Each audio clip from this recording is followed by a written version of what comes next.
So, dear students, let us try to understand this project portfolio process, which is in short called as PPP in project management, and the various steps in this project portfolio process.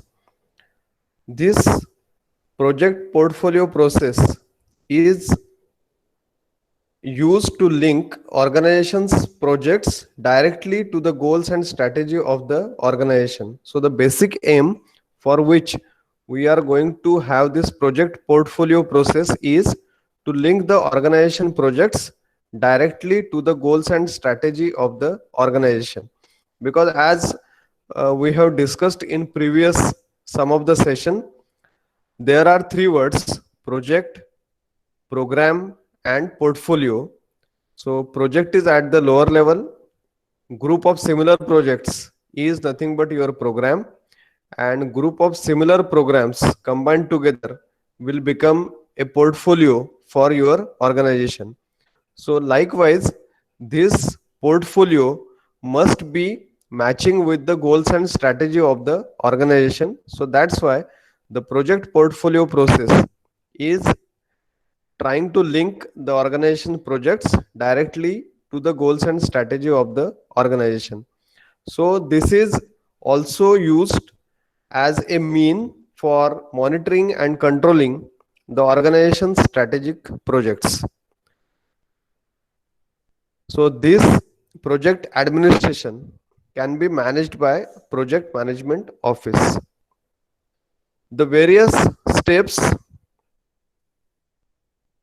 in this project portfolio process, as you are observing on the screen: establish project council, identify project categories and criteria, collect the project data, assess the resource availability, reduce the project and criteria set, prioritize the project within categories, select the projects to be funded and held in reserve, and implement the process.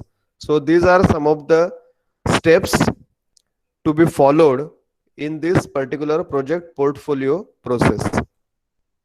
So I hope you must have gone through the slides which were shared yesterday. So the main purpose of this project council is to establish and articulate a strategic direction for those projects spanning internal or external boundaries of the organization, such as cross departmental or joint venture. So this project council is established to establish and articulate strategic direction for certain projects, which projects they are spanning internal and external boundaries of the organization. So sometimes the projects, if they are cross departmental, so the project is involving people from variety of departments, or the resources required are human and non-human resources which are required for the project, they are from different departments or different uh, sections of your organization. Or sometimes they are the projects are crossing the external boundaries of your organization, such that you need to enter into some joint venture, you need to collaborate with some other agencies, other organizations, and you have to carry out the project. So in those particular cases, we need to have a project council. So who will be there in project council? The senior managers will be playing important role in this project council. So without the commitment of senior management, the project portfolio process, it will be incapable of achieving the main objectives. And for project portfolio process, important thing is we should establish a project council. Okay. Other than senior management, the other members of project council can be project managers of important projects, then head of project management office, some relevant general managers from functional departments, people who can identify key opportunities and risks facing the organization, and some people who can derail the progress of PPP later or in the process. So some people who will be threat to the progress of this project portfolio process, they can also be part of this project council. Then identifying the project categories and criteria, in this particular step various project categories are identified so that mix of projects funded by organization will be spread appropriately across these areas, making contribution to the organization goal. So we have to identify the mix of projects so that they will be spread across the functional areas of your project organization, and the they will be making major contributions to the organization goals. So in this particular case, we can have some long term goals of your organization, some short term goals of your organization, some strategic goals of the organization. So they need to keep into account when we are identifying the project categories. And the criteria is nothing but to discriminate which are good project and even which are the better projects. Then collecting the project data. So for each and every project which is existing and which is proposed also, we have to collect the data, and we need to process the data in due course of time for analyzing the progress of your project. Then assess the resource availability. So the availability of internal as well as external resources according to the type of resource, the department from which that resource is available, and the duration, the timing at which you will be requiring that particular resource. So that is nothing but assessing the availability of resources. So whether the resources are internal or they are external, what type of resources are required, which department will require what type of resource, or which department is having what type of resource, and the timing at which the resources will be needed for completion of your project. Then reduce the project and criteria set. So in this particular case, multiple screens are employed to narrow down the number of competing projects. The result of this step may involve cancelling some ongoing projects or replacing them with new or more promising projects. So sometimes you have certain criteria based upon which you are checking the feasibility of the project for selection, but you find that certain new projects, they will be more promising. So in that case, we may also try to cancel some ongoing projects and replace them with new promising projects. So this is nothing but reducing the project and criteria set. Then prioritizing the projects within category. So within a particular category, if you can prioritize the projects based upon their importance, based upon their outcomes, so some parameters we have to apply. There must be some scoring system, some weights to be assigned so that the projects can be ranked. And once they are ranked, then you will be able to allot or assign the resources to the high priority projects as compared to the low priority projects. Select the projects to be funded and held in reserve. So once you have this ranking in place, so we can have the set of projects which should be funded on priority and which should be kept in reserve. Whenever we are going for this, we should find out the proper mix of projects with respect to the resource allocation, resource availability, funding required, and some other parameters which will be appropriate for those projects. And finally, implement the process. So this implementing the process means it is nothing but implementing the project portfolio process. So this project portfolio process needs to be repeated on regular basis. It is not a one-time exercise. The project council should determine how often this project portfolio process should be repeated and how much extent. It also depends upon the speed of change in the industry the organization is in. So if the type of industry your organization is working in is a kind of industry where there are rapid changes, then you need to apply this project portfolio process very frequently.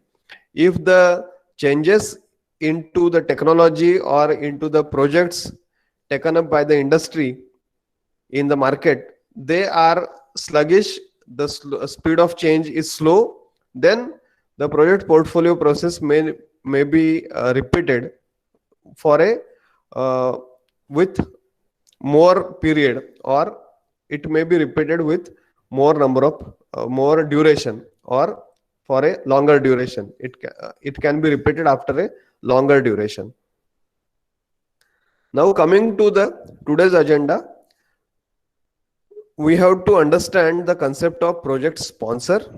Who can be called as project sponsor? Because project sponsor has an important role in the progress of your project. So let us directly go to the project sponsor. So project sponsor is who? Project sponsor may be a person or a group who provides the resources and support for the project and who is accountable for enabling the success. So a sponsor may not be necessarily a single person. The sponsor may be a person, or it can be an enterprise, it can be a company, it can be a group of people, it can be a group of industries who are ensuring that appropriate resources and support for the project will be provided, and also they are accountable for enabling the success of your project. The sponsor may be external or internal to the project manager's organization. So most of the time the sponsors will be internal to the project organization if you are taking up the projects on your own. Sometimes the sponsors may be external also. If you are doing a funded project, then the sponsors will be external agencies. So if you are, let us say, working in a contractors firm, they are taking some contracts for certain organizations, then the sponsor is nothing but the company who has given you the contract, because the resources will be provided by them. The important resource, that is financial resource, will be provided by the parent company, and support, maybe in terms of technical support, maybe in terms of the specifications required, maybe in terms of the legal formalities support, whatever is required, it may be given by the sponsoring authority.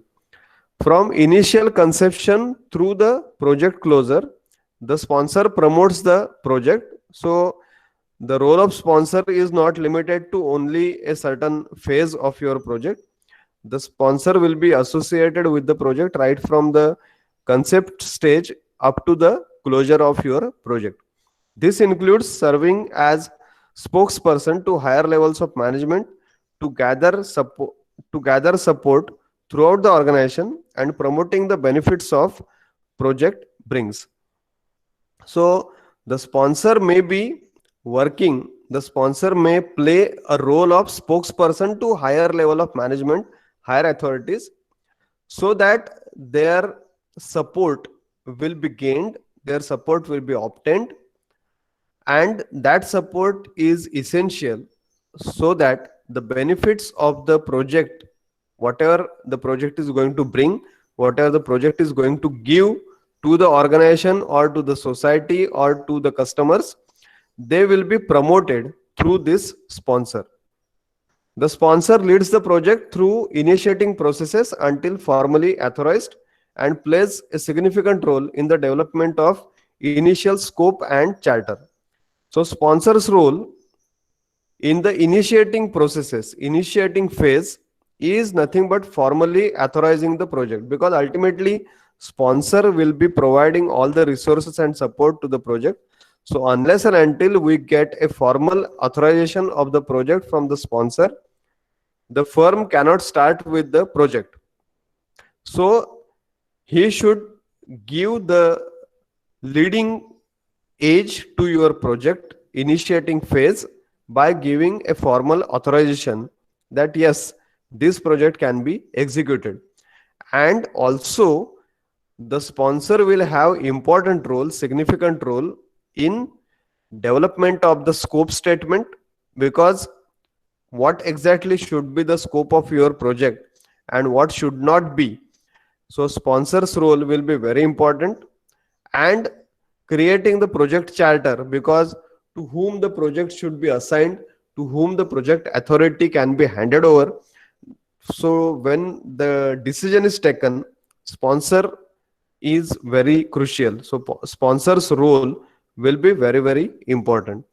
For issues that are beyond the control of project manager, the sponsor serves as an escalation path. So sometimes project manager is the authority for taking decisions for the project team for the particular project, but sometimes there may be certain situations where the project manager is not able to take certain decisions, or they are beyond the control, they are beyond the control of project manager, they are beyond the authority level of the project manager. So in certain cases, the sponsor will be serving a very important role to escalate the project, to give drive to the project which is stuck up somewhere. The sponsor may also be involved in other important issues like authorizing changes in scope, phase end reviews, and go or no go decisions when risks are particularly high. So the sponsor's involvement will be in particular sectors, particular important works. Like if during the course of action, course of execution of your project, you find that certain scope which is defined is not able to achieve, certain scope which is defined is something which is really unacceptable or unachievable, then keeping it as it is, instead of that, we should go back to the scope statement and try to rectify, try to change the scope. But when this change is made, then the sponsor will be involved in that particular phase, and authorization and the agreement of the sponsor for changes in the scope, they are also essential. Phase end reviews. So whenever there are end reviews are taken at the end of each phase, the sponsor must be involved so that he will come to know what was expected and what is the outcome of that particular phase. So whether the phase has got completed within time, whether the phase has got completed within the stipulated budget, whether the quality of that particular phase outcome is as expected, whether the scope which is required, which was planned, has been followed in that particular phase, and whether that outcome from the phase is useful for the next phase. So that review, when it will be taken, then project sponsor must be involved in that review. Then sometimes when there are certain risks and the risks are not of the low impact or they are of minor impact nature, the risks are severe. In that particular case, if there is situation like we need to take a decision whether to go or whether to stop, so in that particular situation, go or no go decisions, whenever the project organization is need to take, then project manager is not only the authority. So the sponsor will be playing an extremely important role in deciding whether the project should be continued or it should be cancelled or it should be paused for certain duration and then again restarted. So that sponsor will play an important role. The sponsor will also ensure that a smooth transfer of project deliverables into business of requesting organization after project closure. So whatever are the deliverables of your project, those deliverables, they should be smoothly transferred into the business of requesting organization after project closure. So maybe the customer or the end user of your project whatever business they have, your project deliverables, they should be transferred smoothly into their existing business, existing organization, once your project is completed. Next part is about project charter. So we are discussing about this project charter term multiple times. So try to understand this project charter concept in detail. So what do you mean by project charter?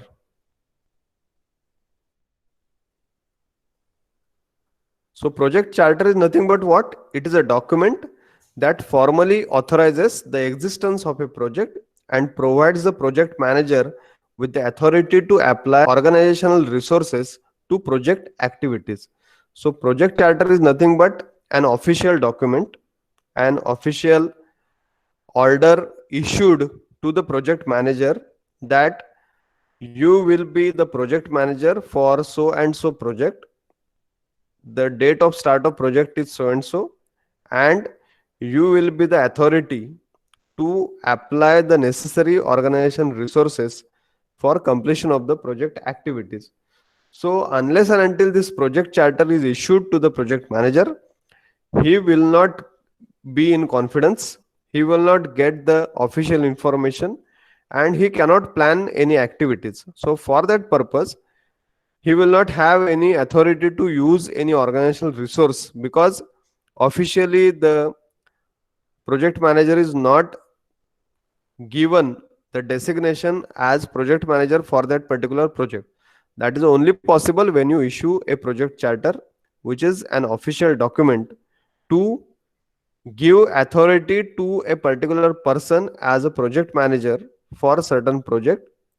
And this particular document also gives authority or gives the authorization that a certain project is existing and it is ongoing, and Mr. XYZ is project manager for that particular project, and he is now having authority to utilize the resources available with the organization as and when they are needed. The key benefit of this project charter is a well defined project starts and project boundaries creation of a formal record of the project. So we can have the start of project as well defined, because once you issue the project charter, we can formally say that the project has started, and we will be also knowing the project boundaries, and also how to create the formal record of the project, and also it will serve as a direct way for senior management to formally accept and commit to the project. So once the senior management from various functional areas will receive the project charter, they will come to know that certain project is undertaken, some XYZ person has been designated as project manager for that particular project, and since the organization is interested to complete this project, whatever commitment, resources needed from their functional area, from their department, they will also accept and commit to that particular project. This project charter establishes partnership between performing and requesting organization. So there is a partnership between the organization which is actually performing the project, and there is another organization which is requesting the completion of the project, so that they can use the outcomes of the project for their further processing. In case of external projects, a formal contract is typically the preferred way to establish an agreement. So when the projects are external, so normally we should have a formal contract, so that the terms and conditions will be clear, and it will be preferred way to establish an agreement on the terms and condition whatever has been mentioned in the formal contract. A project manager is identified and assigned as early in the project as is feasible, preferably while the project charter is being developed and always prior to the start of planning. So project manager is what? He is identified and assigned as early in the project as feasible. So it is, we should not make late in assigning the project manager, and the project manager is assigned after establishing or after issuing the project charter document. So that's why, in other sense, this project charter document should be authorized at the very initial basic phases of your project. The project charter should be authored by the sponsoring entity. It is recommended that project manager participate in the development of the project charter to obtain foundational understanding of project requirements. So when the project charter is prepared, it is written, or it is in process, the formation of project charter, even though the project manager will come into picture after the project charter is issued, still when it is in process, when it is in formation, the project manager should also get associated with the project charter, so that he will come to know, he will have certain foundational understanding of that project and project requirements. This understanding will better allow efficient resources allocation to the project activities. So, if this understanding is assured, ensured between the project manager, the project charter created, the sponsoring authority, and the various functional heads, then the resources which are allocated to the project activities will be in most efficient manner.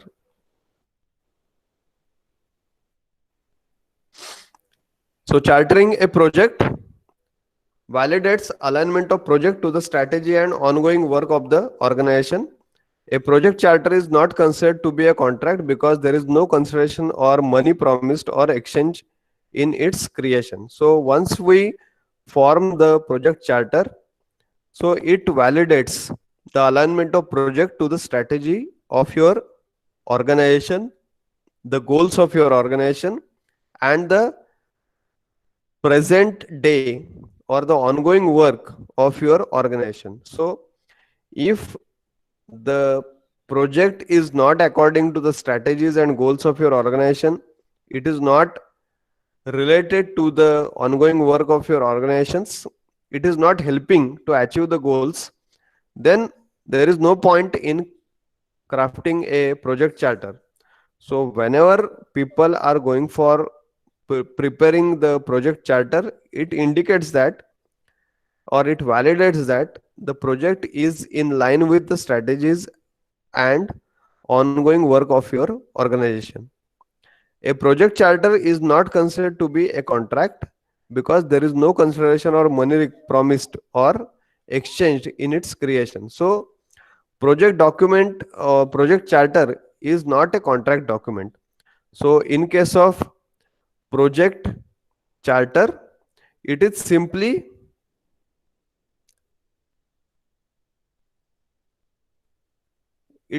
a document which is authorizing a particular person to utilize the resources from organization to carry out the project, and it is giving the formal existence of your project. It is mentioned or it is declared through this project charter. So there is no money promised, there is no money exchanged when you are going for documenting this project charter. Then the processes which are involved in developing project charter. So the diagram is in front of you. I hope it is clearly visible to you.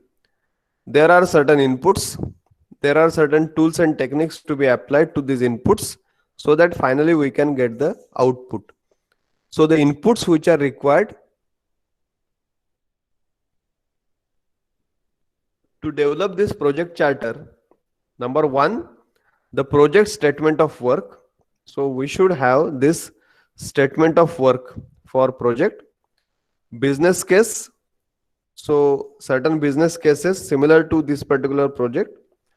Some agreements, whatever we have for carrying out the project. Enterprise environmental factors and organizational process assets. So with these all inputs, we should go for The application of tools and techniques like expert judgment. So there may be few people who are expert in that area, expert in that domain. So they will be evaluating this project statement, the business cases, the agreements which have been executed, some environmental factors in enterprise environmental factors, some process assets from organization. So these all will be evaluated by experts in the field. And the facilitation techniques, these will be two important tools and techniques. And finally what we get from this entire process is nothing but the project charter.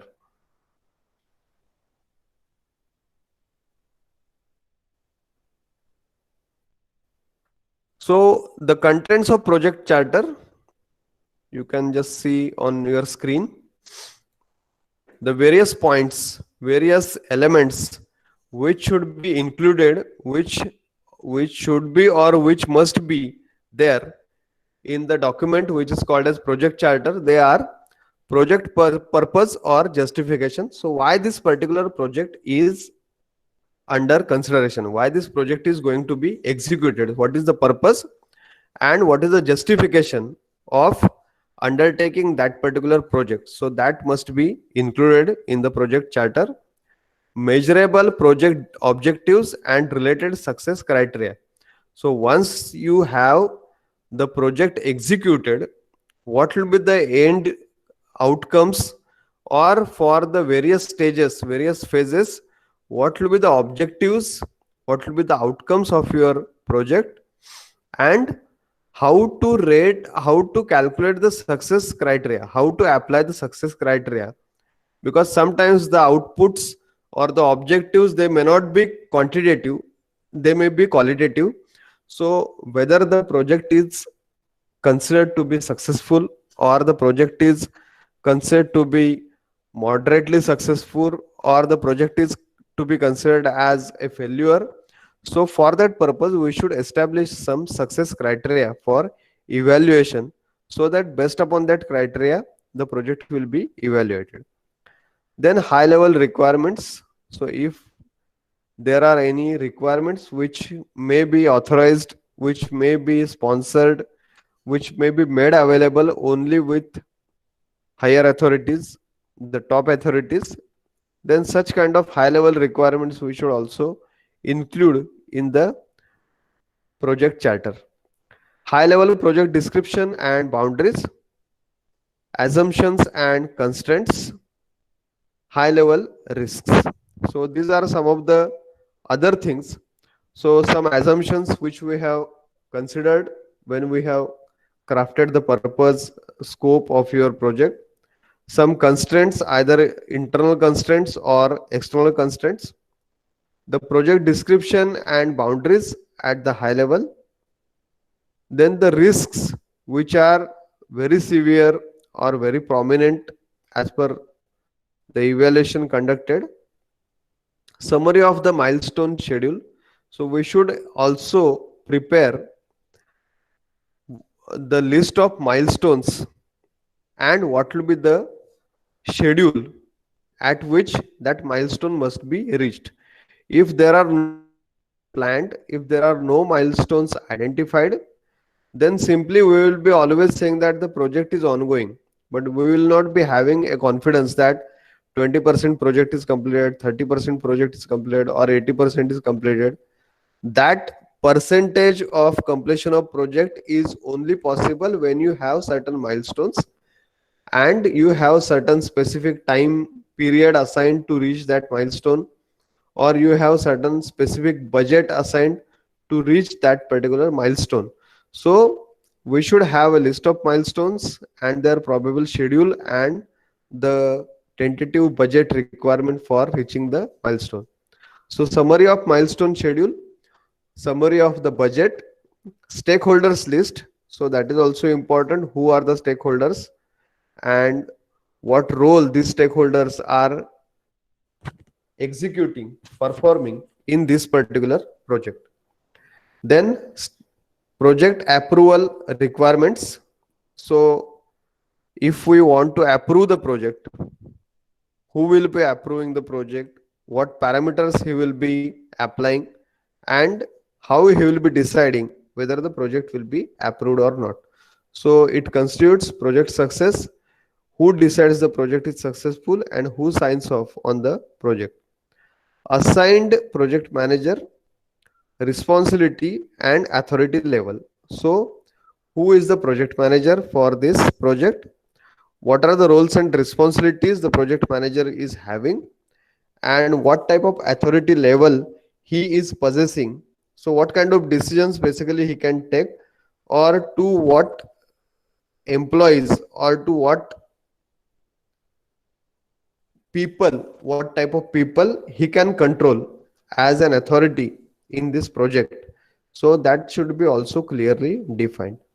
Name and authority of the sponsor or other persons in each authorizing the project charter. So at the end, as usually we know that for any particular document, it is always important that it should be properly signed and authorized. So similarly, the sponsor or other persons who are authorizing this project charter, their names, their designations, their role in the project, and their signatures, they will be also included in your project charter. So after project charter, another kind of document which is required is project proposal, or we also sometimes say it is detailed project report. So it is a set of documents submitted for evaluation. Either the evaluation may be from financial authorities or sponsor or the authorities who are giving permission to the project, the clearance to the project. So for that all purpose, you should submit a project proposal. It may be a brief or it may be extensive, regardless of the formality with which it is presented. So sometimes there is no hard and fast criteria to submit your project proposal. Simply the people will try to involve, try to understand what this project is all about. So for that purpose, this project proposal is very important. So it may be a small document, 1 or 2 pages, or it may be in detail, extensive document. In-house proposals submitted by firm's personnel to that firm's top management do not usually require the extensive treatment given to proposals submitted to outside clients or agencies such as Department of Defense. So the proposals, project proposals, they can be submitted either to the internal authorities or to the external authorities for their sanction. So if they are submitted in-house to the internal authorities, so the formalities which are to be carried out will be slightly less as compared to the project proposals which are submitted to the external authorities. So we should know when we are preparing the project proposal to whom we are going to submit it, so that according to the authority, internal or external, we can take the appropriate care in submitting the project proposal. For clients like Department of Defense, the proposal must be precisely structured to meet the requirements contained in the official request of proposal, which is also known as RFP, or request for quotation, which is also called as RFQ. More specifically, in the technical proposal requirements, TPR, that is part of the RFP or RFQ. So after your graduation, you may start working in certain organization, and that organization may be doing work, or they may be a vendor for organizations like DRDO, HAL, who are working for defense ministry. So when you are working for this kind of organizations, so they will have certain specific format, certain specific structure, which is given for request for proposal or request for quotation. So in newspaper also you will find certain advertisements wherein agencies like DRDO, HL, they are having their advertisement like request for proposal or request for quotation. So they have certain requirement. They give the requirement, what requirement they have, and they expect the parties or the vendors to submit their proposal in a particular structured format. So the technical proposal requirements, that is a part of RFP or RFQ. So it is abbreviated as TPR.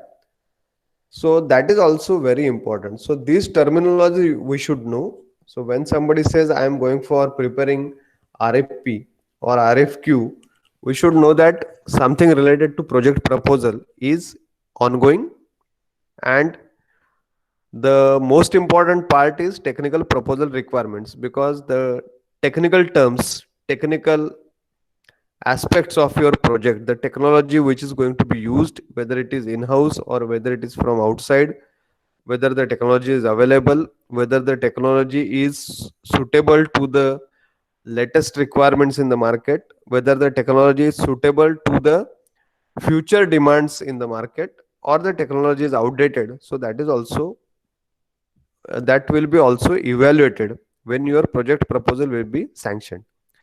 It should be noted that customs practices, rules and laws concerning proposals vary from nation to nation. So every country, every department, every organization, every establishment, they have their different rules and regulations to sanction the project proposals.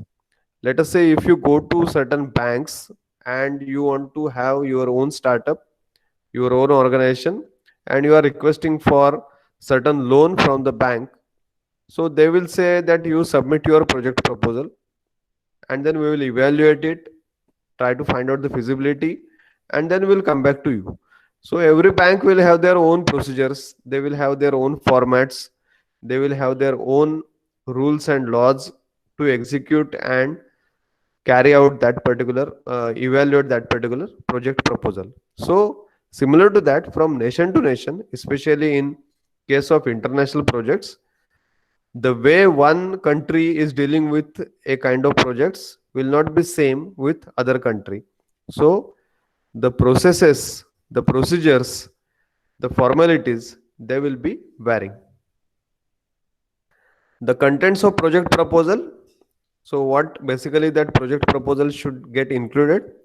It should have executive summary, so which will be giving you the overall understanding of your project. So all proposals, they should begin with short summary statement which will be covering the fundamental nature of proposal in minimally technical language as well as the general benefits that are expected.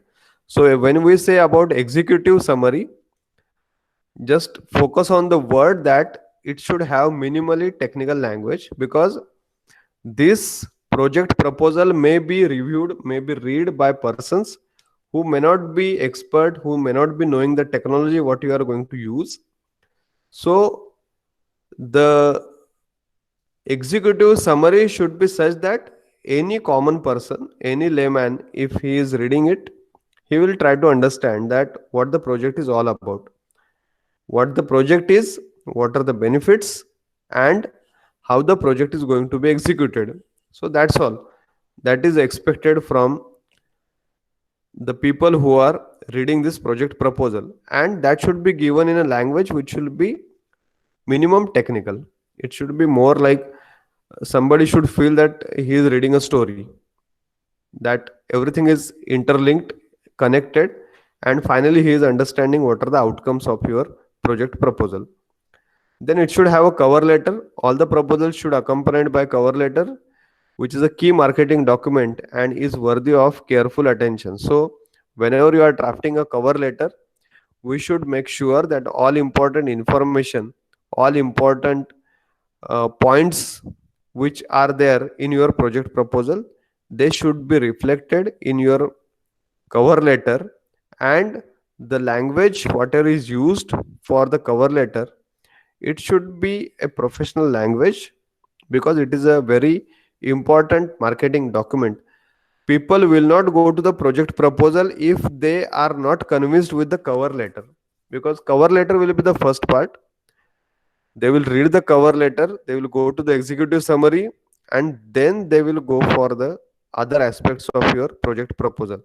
So that's why it should be very sound and foolproof, which will be giving clear cut idea about the project. In addition to the executive summary and cover letter, every proposal should deal with four distinct issues like nature of technical problem, how it is going to be approached, the plan for implementation of the project once it is accepted. So like the how you are going to execute the project, the plan for logistic support and administration of the project. So that also should be taken into account, the logistic part and administration part of your project. And fourth point, last one, is a description of the group proposing to do the work plus its past experience in similar work.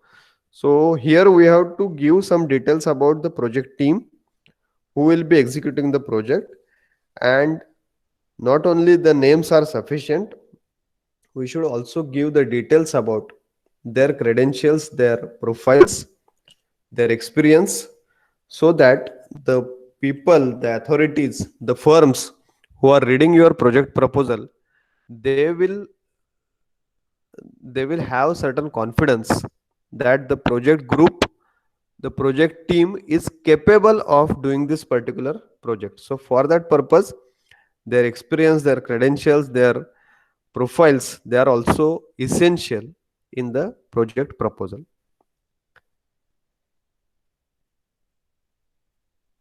So with this, we will conclude our today's lecture. The next part for this particular module is related to the project team. What is project team? How to develop the project team? What is the team dynamics? So that will be taking into consideration during the next session.